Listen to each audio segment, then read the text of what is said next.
C'est une révélation qui porte sur un temps fixé, qui parle de la fin. Ce n'est pas un mensonge.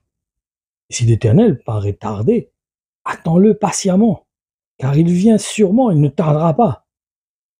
La parole se trouve dans Habakkuk, chapitre 2, au verset 3. Allons lire maintenant ce qui est écrit dans l'évangile de Luc au chapitre 18 et dans les versets 7 à 8. Il est dit ceci. Alors, pouvez-vous supposer que Dieu ne défendra pas le droit de ceux qu'il a choisis et qui crient à lui jour et nuit et qu'il tardera à leur venir en aide?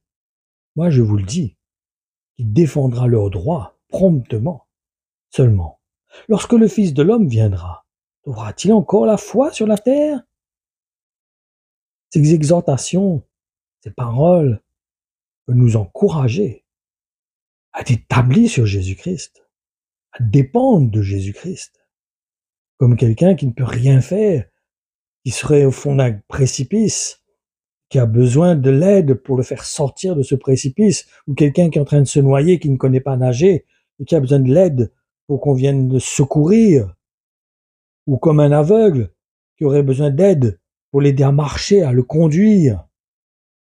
Nous sommes des aveugles. Le Seigneur dit qu'un aveugle ne peut pas conduire un autre aveugle. Il faut que nous acceptions d'être conduits par quelqu'un qui voit. Et pour cela, il y a un témoignage, il y a des fruits, il y a un résultat. Il faut que cette personne, où elle m'emmène, il faut qu'elle m'emmène au bon endroit. Si je vois que l'endroit où il m'emmène, c'est pas l'endroit dont il est question dans la parole de Dieu, il faut que j'arrête de le suivre.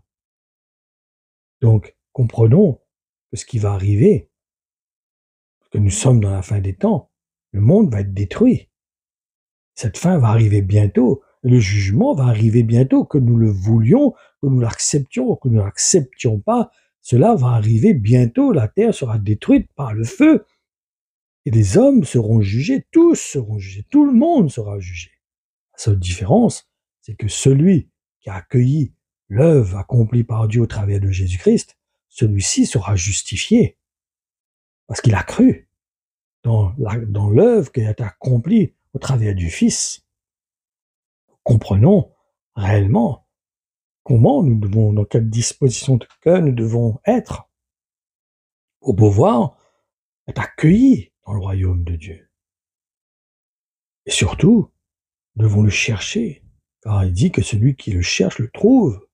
Dans notre cœur, nous le cherchons sincèrement, il va se révéler à nous. Il n'est pas un homme pour mentir, il se révèle à nos cœurs, il nous montre sa volonté. Il nous montre qu'il y a des obstacles, peut-être qui sont dans notre vie, qui l'empêchent d'agir. Mais soyons sensibles à ce qu'il nous montre, témoignage qu'il met dans notre cœur. Soyons comme des enfants qui se laissent être enseignés, qui veulent apprendre, qui regardent comme exemple ceux qui sont devant de lui, qui suit les traces de Jésus-Christ, qui reste sur le chemin. Et lorsqu'il s'en éloigne, il se laisse être ramené sur ce chemin. Il ne reste pas longtemps en dehors du chemin. Il revient sur le chemin parce qu'il sait qu'il a été appelé pour hériter du royaume de Dieu. Il ne veut pas rater cette grâce.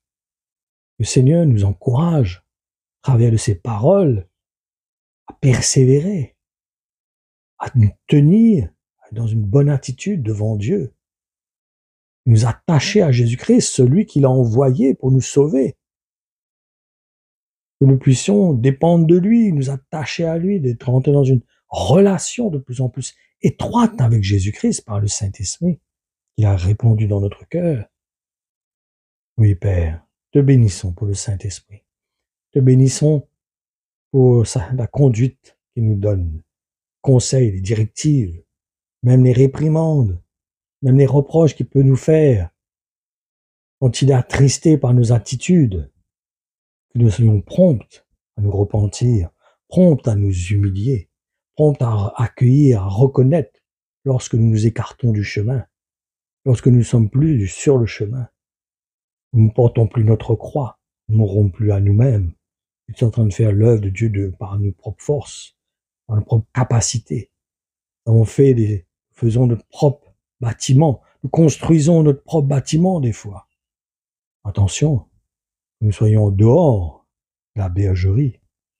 Soyons dehors de l'enclos. Restons dans l'enclos. Restons dans la bergerie. Restons unis au corps.